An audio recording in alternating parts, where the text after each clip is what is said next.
enthusiasts! Today we want to share a vibrant and colorful DIY project, making a flower ribbon hair bow decoration.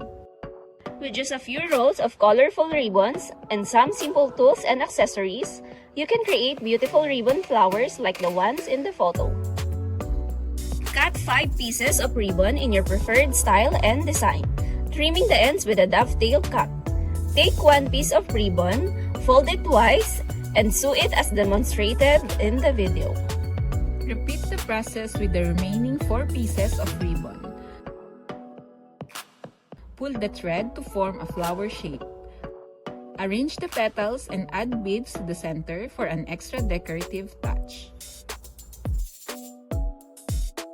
So that's it, guys! This flower decoration can be used to embellish hair accessories, clothing, bags, or even made into a unique gifts for friends and families.